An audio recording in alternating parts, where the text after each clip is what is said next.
اب آئیے اگلے کوشچن پہ ہم آتے ہیں. ایک گواہ ہونا دینی حکم ہے یا کوئی جدید دور میں جیسے یہ آپ کا ڈی این اے ٹیسٹ یا آپ کا فنگر پرنٹ اور ان کے ذریعے گواہی کے حکم بھی ہو سکتا ہے؟ کیونکہ قرآن مجید میں تو وہ آیا نا بدکاری میں 4 گواہ لاؤ. تو وہ گواہ کیا انسان ہونا ضروری ہے یا کوئی آپ کے یہ دوسرے ٹیسٹ سے آتا ہے؟ تو قدیم روایتی فقہ کہتے ہیں جی گواہ تو ضروری ہے، تبھی جا کے عدالت سزا دے گی نا، یعنی کسی بھی جرم پہ بھی جس پہ بھی جا رہا ہے معاملہ.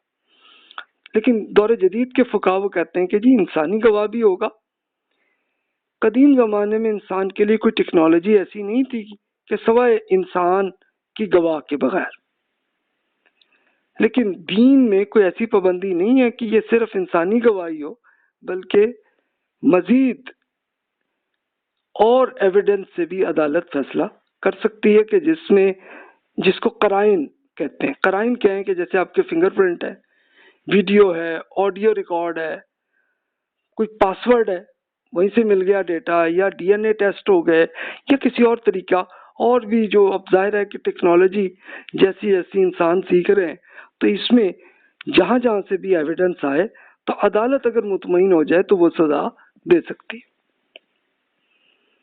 لیکن اب آپ کے ذہن میں آپ سوال ہوگا یہ کہیں گے دور جدید میں تو اب یہ جو پروف جعلی بھی تو ہے نا، ہو سکتا ہے ویڈیوز بھی اب جعلی ہو گئی ہیں، یہ ٹیکنیک آ گئی ہے نا. یعنی آپ کی اگر پکچر لے لیں تو آپ کی پکچر سے پوری وہ اپنی فلم بنا سکتے ہیں. آڈیو پہ بھی یہی ہو سکتا ہے، یا آپ نے فیس بک میں یوٹیوب میں آپ نے دیکھے ہی ہوں گے کہ ایک کسی مولوی صاحب کے کچھ ارشاد کو لے کے اور پھر وہ لوگ انہی کے الفاظ کو چینج کر کے وہ بھی کر لیتے ہوتے ہیں. اچھا پاسورڈ بھی لوگ چوری کر لیتے ہیں، ہیکرز، اور یہ کر کے اسی طرح روبوٹس کے ذریعے بھی یہ سارا کام، یہ اب ٹیکنالوجی جیسی آ گئی ہے. تو لیکن فقہ کہتے ہیں کہ اس میں جرم کے لیے مزید طریقوں سے گواہی لینی چاہیے تاکہ عدالت مطمئن تو ہو نا کہ واقعی جرم ہوا ہے کہ نہیں ہوا. یعنی صرف ایک ایویڈنس تک نہ جائے، مختلف سے آئے. ظاہر ہے کہ جس آدمی نے کوئی جعلی حرکت اگر کرنی ہے تو وہ ایک حرکت ہی کرے گا یا 2 ہی کرے گا، لیکن آپ کو 10-15 طرف سے اگر ایویڈنس آ رہا ہے، انسانوں سے بھی آ رہا ہے اور پھر یہ پورے ایویڈنس سے آ رہا ہے، تو پھر اس بیسس پہ عدالت فیصلہ کر سکتی. اب آئیے جناب اگلے کوشچن پہ. خواتین کی گواہی پہ عام طور پر یہ رہتے ہیں کہ جیسے قدیم فقہا وہ کہتے ہیں خواتین کی گواہی عادی ہے کہ قرآن میں یہ حکم ہے. دور جدید کے فقہا وہ کہتے ہیں کہ جناب خواتین کی گواہی مکمل ایک انسان جیسی ہے.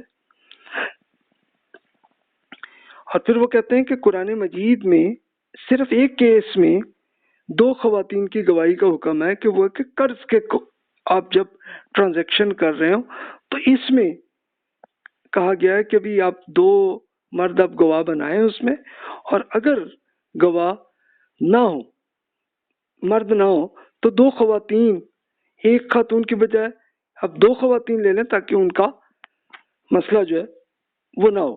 کہ عدالت میں ظاہر ہے کہ مشکلات ہوتی ہیں نا، جرا ہوتی ہے، اور اس میں تو خواتین کا چونکہ اس ٹرانزیکشن میں اتنا کچھ تعلق نہیں ہوتا، تو اس لیے اللہ تعالیٰ نے یہ اس کے لیے فرمایا کہ بھی وہ مل جل کے، تاکہ اگر ایک خاتون بھول جائیں یا کچھ ہو جائے، کچھ کنفیوژن ہو جائے تو وہ کلیئر ہو جائے بات، تو یہ اس کے لیے حکم ہے. پھر وہ اسکالر یہ کہتے ہیں کہ جناب یہ صرف قرض کے ٹرانزیکشن کے بارے میں حکم ہے، باقی اور کسی معاملے میں نہیں ہے. کیونکہ ظاہر ہے کہ ٹرانزیکشن جب آپ کرتے ہیں تو گواہ تو آپ خود تیار کرتے ہیں نا، اپنے 2 ساتھیوں کو گواہ آپ بنا لیتے ہیں، اپنا جو بھی آپ ایگریمنٹ کرنا چاہ رہے ہیں تو اس کے سامنے وہ ایویڈنس مل جاتا ہے عدالت. لیکن مجرم کے معاملے کا تو نہیں پتہ نا، کہ جس نے جرم کرنا ہے، جس نے اگر کوئی ڈکیتی کرنی ہے یا دہشت گردی کرنی ہے یا ریپ کرنا ہے کسی کو، تو اس کا ایویڈنس تو نہیں آئے گا نا، اس کے لیے کوئی گواہ تو نہیں آئے گا. تو اس لیے اس کے لیے یہ سارے طریقے جو ہے کرنے چاہیے. تو یہ صرف ڈاکومنٹس ایگریمنٹ جو سائن کرنے کے ہیں تو اس کے بارے میں یہ حکم ہے. تو آئیے اس کے لیے ہم پھر یہ کرتے ہیں کہ قرآن مجید کی آیت سے ہی ہمیں یہ پتہ چلتا. اب یہ ایک بہت طویل صورت ہے 282 سورۃ البقرہ میں، تو اس کا میں ترجمہ ہی آپ کے سامنے عرض کر دیتا ہوں. تو پھر اگر آپ کا یقین اس پہ اعتماد نہ ہو، آپ کسی اور اسکالر کی ترجمہ پڑھ لیجئے گا. اہل ایمان، قرض کے معاملات البتہ ہوں گے، لہذا آپ کسی مقرر ٹائم کے لیے کریڈٹ ٹرانزیکشن کو لکھ لیا کریں. اسے آپ کے درمیان کوئی قانون، ڈاکومنٹس، وثیقہ وغیرہ جو ہوتے ہیں، جو کریڈٹ لیگل ڈاکومنٹ سے لکھنے والا عدل کے ساتھ لکھے.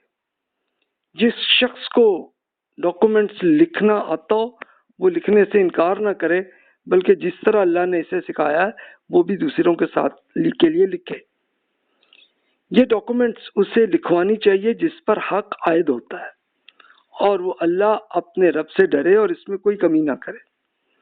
پھر اگر وہ شخص جس پر حق عائد ہوتا ہے نادان یا ضعیف یا لکھوا نہ سکتا ہو، تو اس کا جو ساتھی ہے اس کو چاہیے کہ وہ انصاف کے ساتھ لکھوا دے. آپ کو چاہیے کہ اس پر اپنے مردوں میں سے 2 آدمیوں کی گواہی کروا لیجئے، لیکن اگر 2 مرد نہ ہو تو 1 مرد اور 2 خواتین کو گواہ بنا لیجئے جو بھی پسندیدہ گواہوں میں سے ہوں. 2 خواتین اس لیے کہ اگر ایک الجھے گی تو دوسری اس کو یاد دلا دے گی نا، کہ عدالت میں اگر یہ معاملہ ہے تو وہ آئے گی. پھر مزید حکم یہ بھی آیا کہ یہ گواہ جب بلائے جائیں تو انہیں انکار نہیں کرنا چاہیے. معاملہ چھوٹا ہو یا بڑا، اس کے وعدے تک اسے لکھنے میں سستی نہ کیجیے گا.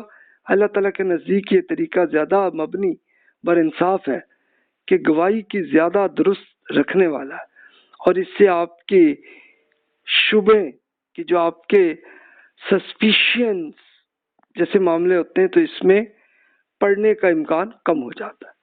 ہاں اگر لین دین روبرو یعنی کیش ٹرانزیکشن اور آمنے سامنے کی نوعیت ہو تو اس کو نہ لکھنے میں بھی کوئی حرج نہیں.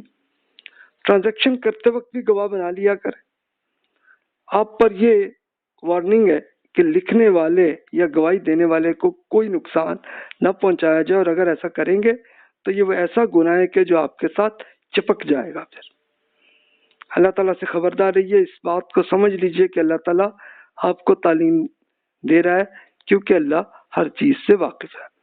اسکالر اس لیے کہتے ہیں کہ دیکھیں یہ آپ کی جو کریڈٹ ٹرانزیکشنز پہ گواہ آپ بناتے ہیں تو اس کے معاملے میں اللہ تعالیٰ نے یہ کہا کہ 2 خواتین کو آپ کر لیں. وہ اس لیے کیا گیا تاکہ خواتین چونکہ عموماً مختلف ٹائم میں وہ کریڈٹ ٹرانزیکشنز میں نہیں ہوتی تھی نا، ان کا کام ہی نہیں تھا، تو اس لیے اس کے لیے کہا کہ 2 ہو تو چلے ایک کو کنفیوژن ہو تو دوسری کلیئر کر دے گی، اس لیے حکم تھا. تو اس لیے اس کا جرم سے کوئی تعلق نہیں ہے. یہ تو ٹرانزیکشن جب آپ کر رہے ہیں، ایگریمنٹ کر رہے ہیں، تو اس کے بارے میں یہ حکم تھا. قدیم روایتی فقہ کہتے ہیں کہ نہیں جی، خاتون جو ہے نا وہ لازمی 2 ہونی چاہیے. اس کے لیے وہ ایک حدیث پیش کرتے ہیں ابو ہریرہ رضی اللہ عنہ سے کہ رسول اللہ صلی اللہ علیہ وسلم نے فرمایا، خواتین آپ صدقہ کرتے رہیے اور استغفار بھی کرتے رہیے، کیونکہ میں نے اکثر خواتین کو جہنم میں دیکھا. اس سے خاتون نے پوچھا کہ جی جہنم میں اکثر خواتین کی کیا وجہ؟ آپ نے فرمایا کہ وہ خواتین لعنت زیادہ بھیجتی ہیں اور خاوند کو ناشکری بھی کرتی ہیں. میں نے نہیں دیکھا کہ کم عقل و دین کے باوجود عقل مندوں پر وہ بڑھ کر کوئی غالب ہو جاتی ہیں. تو اس خاتون نے پوچھا، اللہ کے رسول ہمارے دین اور عقل میں کیا کمی ہے؟ آپ نے فرمایا عقل کی کمی یہ ہے کہ 2 خواتین کی گواہی ایک مرد کی گواہی کے برابر ہے، اور دین کی کمی یہ ہے کہ انہیں پیریڈ کے دوران نماز کم کر دیا گیا. تو دور جدید کے فقہا کہتے ہیں کہ جناب اس حدیث میں خواتین کے خلاف کچھ نہیں ہے، بلکہ خواتین کی اصلاح کے لیے بتایا گیا کہ یہ لعنت بھیجتے ہوئے ناشکری جو کرتی ہیں خواتین، ان کے لیے یعنی ظاہر ہے کہ رسول اللہ صلی اللہ علیہ وسلم کو وہ جہنم میں جو واقعہ ہوگا تو اس کو آپ کو اللہ تعالیٰ ایک پوری وہ پریزنٹیشن دکھا دیتے ہوں گے نا اپنے نبیوں اور رسولوں کو. ہو سکتا ہے کسی ویڈیو کے فارمیٹ میں یا جس طرح بھی اللہ بہتر جانے اس طرح دکھایا ہوگا کہ بھی اس طرح کا تھا معاملہ. تو خواتین جو ناشکری کرتی ہیں اور لعنت بھیجتی ہیں تو اس کے بارے میں ان کی سزا کا تھا۔ اور گواہی میں ذمہ داری اس لیے کم ہے کہ عدالت میں جرا سے بچ سکیں اور انہیں آسانی ہو، اور پھر وہ قرآن مجید میں بھی انہیں بتا دیا گیا کہ بھی آپ جب گواہ بنا رہے ہوں تو گواہ کو بناتے وقت دو کو کر لیں تاکہ اگر کنفیوژن ہو جائے تو وہ کلیئر ہو جائے بات کہ ٹرانزیکشن کیا ہے۔ اور پھر وہ یہ دلیل پیش کرتے ہیں قرآن مجید کی آیات سے کہ خواتین کی نیکی بالکل مرد کے برابر ہوگی اور خاتون اور مرد میں کوئی فرق نہیں۔ اس میں ایک ایگزامپل کے طور پہ سورۃ النساء میں جیسے ہے وَمَن يَعْمَلْ مِنَ الصَّالِحَاتِ مِن ذَكَرٍ وَأُنثَىٰ وَهُوَ مُؤْمِنٌ فَأُولَٰئِكَ يَدْخُلُونَ الْجَنَّةَ وَلَا يَظْلَمُونَ نَقِيرًا۔ جو نیکی کا کوئی کام کرے گا خواہ وہ مرد ہو یا خاتون اور وہ ایمان بھی رکھتے ہوں تو ایسے ہی لوگ ہیں کہ جو اللہ تعالیٰ کی جنت میں داخل ہوں گے اور ان کی ذرہ بھی حق تلفی نہ ہوگی۔ یعنی اس کا مطلب یہ ہے کہ مرد اور عورت دونوں برابر ہیں۔ اسی طرح سورۃ الاحزاب میں بھی جیسے آیا ان المسلمین والمسلمات والمؤمنین والمؤمنات والقانتین والقانتات والصادقین والصادقات والصابرین والصابرات والخاشعین والخاشعات والمتصدقین والمتصدقات والصائقین والصائمین والصائمات والحافظین فروجہم والحافظات والذاکرین اللہ کثیرا والذاکرات اعد اللہ لہم مغفرۃ واجرا عظیما۔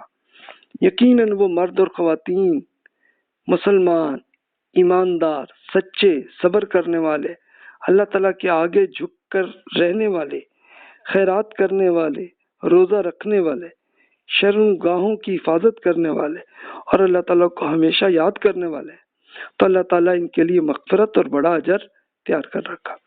اس لیے وہ کہتے ہیں کہ مرد اور خاتون میں کوئی فرق نہیں ہے، دونوں برابر ہے۔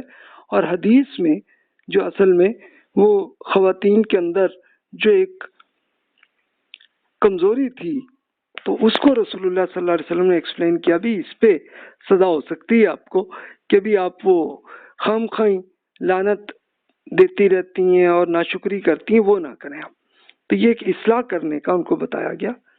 اور باقی دین اور عقل میں کمی بس یہی ہوئی ہے کہ عقل میں اس لیے کہ جو ٹرانزیکشن ہو رہی ہے تو اس کے لیے اس لیے دو خواتین کو کیا کہ خواتین کا وہ کام نہیں نا، تو اس لیے اس میں دھوکہ آیا۔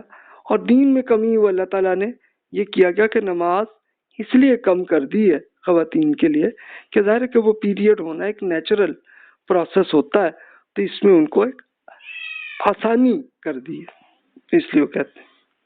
تو جناب یہ تھا ایشو۔ اب آئیے اگلے کوشچن پہ آتے ہیں۔